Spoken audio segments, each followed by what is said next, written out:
Hey everyone, this is Gaurav here and welcome back to the channel। कैसे आप सभी? उम्मीद है काफी अच्छे होंगे।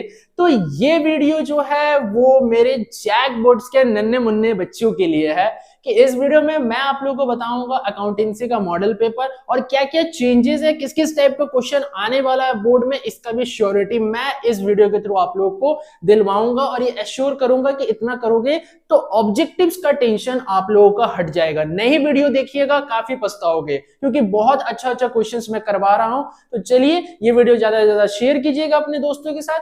तो चलिए वीडियो को स्टार्ट करते हैं और देखते हैं आगे आने वाला क्वेश्चन क्या है। Let's begin.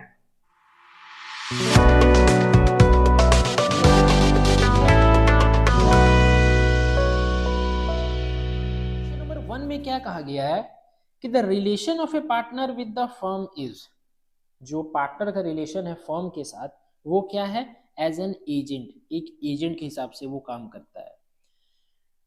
क्वेश्चन नंबर 2 में क्या है, interest on capital should be generally regarded as, जो इंटरेस्ट ऑन कैपिटल है, कैपिटल के ऊपर जो इंटरेस्ट लगता है उसको हम लोग क्या कहते हैं, an apportion and appropriation of profit.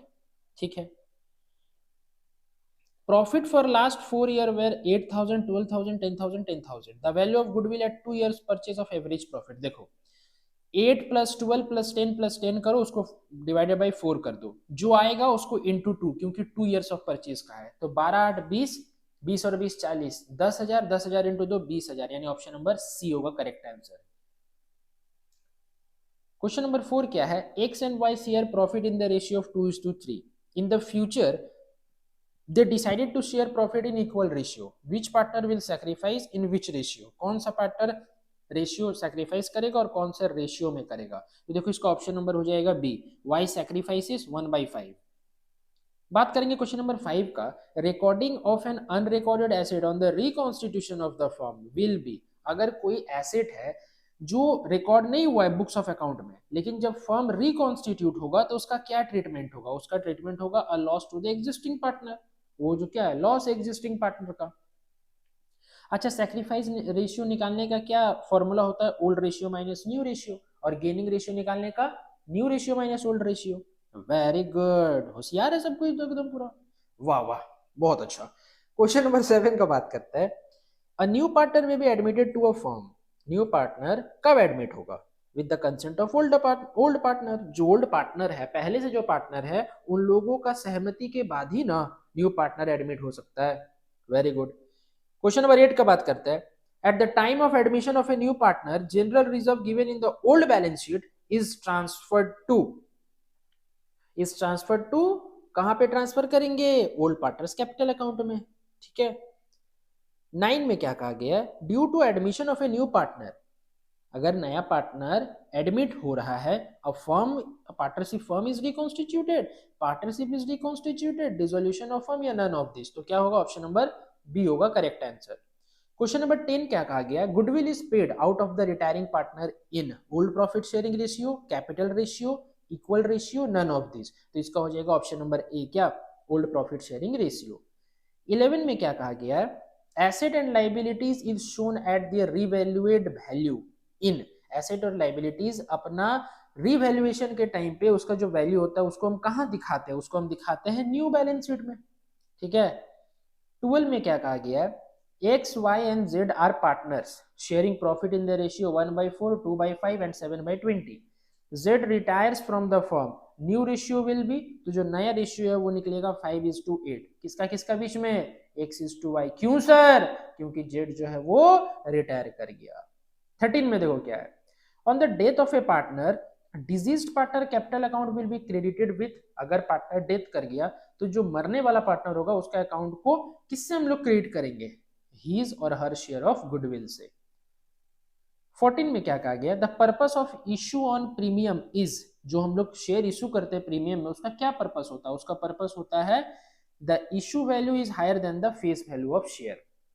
ये तो आप भी जानते हैं, अगर 10 वाला 12 में कर रहे तो 2 रुपये प्रीमियम, अगर 10 वाला 8 में कर रहे तो 2 रुपये डिस्काउंट, अगर 10 वाला 10 ही में कर रहे तो face value, no discount no premium. The amount of liabilities include, जो लाइबिलिटी का अमाउंट है वो क्या क्या इंक्लूड करके चलती है, वो इंक्लूड करके चलती है पेड अप कैपिटल।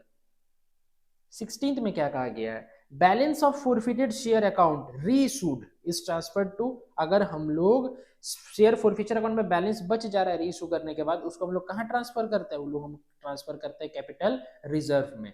ठीक है, चलो 17 में क्या कहता है, 17 में कहता है balance of share forfeiture account is shown in the balance sheet under the item, जो बैलेंस ऑफ शेयर फॉरफीचर बच जाता है फॉरफीचर अकाउंट का बैलेंस, उसको हम लोग बैलेंस शीट का कौन सा आइटम में दिखाते हैं, किसके अंडर में दिखाते हैं, उसको हम लोग दिखाते हैं शेयर कैपिटल अकाउंट के अंदर में। समझ गए। नेक्स्ट क्या कहता है 18 number, for the company premium on issue of A debenture is, company के लिए अगर डिवेंचर को हम प्रीमियम में इश्यू कर रहे हैं तो कंपनी के लिए क्या है, कैपिटल गेन है, पूंजीगत प्राप्ति है। 19 में क्या कहा गया है, debenture which are transferable by only delivery are, कौन सा डिवेंचर को हम लोग इजीली ट्रांसफरेबल कर सकते हैं, वो है बियरर डिवेंचर। ठीक है। 20 क्या कहा गया है, for debenture purchased in open market are not immediately cancelled, these are investment.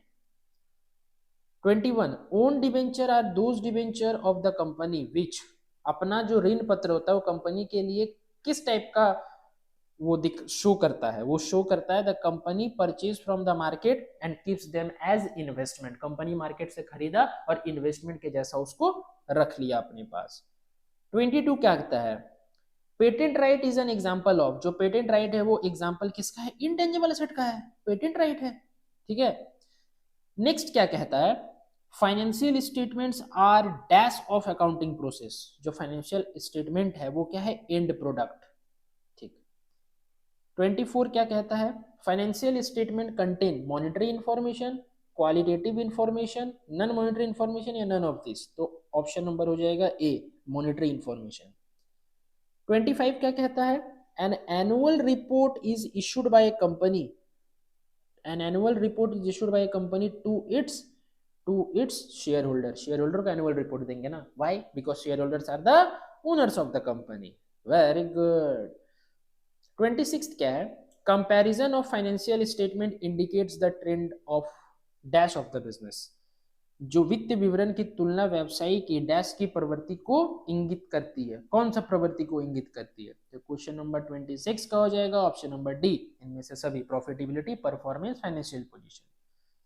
The dash ratio are primarily measures of return, return का रेशियो कौन सा रेशियो होता है, रिटर्न का रेशियो प्रॉफिटेबिलिटी रेशियो होता है।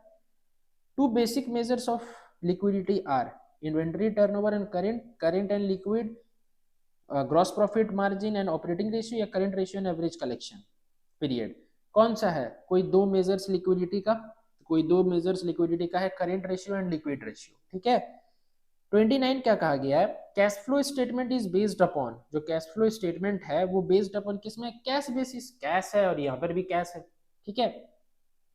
लास्ट क्वेश्चन का बात करेंगे, on dissolution of a firm bank overdraft is transferred to, जब फर्म डिसॉल्व हो गया, जब फर्म बंद हो गया तब बैंक ओवरड्राफ्ट कहाँ ट्रांसफर होता है, जो बैंक ओवरड्राफ्ट ट्रांसफर होता है वो रियलाइजेशन अकाउंट में होता है, क्रेडिट साइड, क्योंकि डेबिट साइड एसेट होता है, credit side liability. I hope आप लोगों को वीडियो पसंद आया होगा, वीडियो पसंद आए तो वीडियो को लाइक कीजिएगा, चैनल में नहीं हुआ तो प्लीज चैनल को सब्सक्राइब कर दो, और ये जो मॉडल सेट पेपर था इसका वीडियो ज्यादा से ज्यादा शेयर करो अपने दोस्तों के साथ, और बता देना कि इस चैनल में सारे सब्जेक्ट का प्रिपरेशन हो रहा है 21 डेज मैराथन सीरीज में। तो चलिए मिलते हैं नेक्स्ट वीडियो में, till then bye bye, wish you all the very best for your exam, keep growing and keep learning.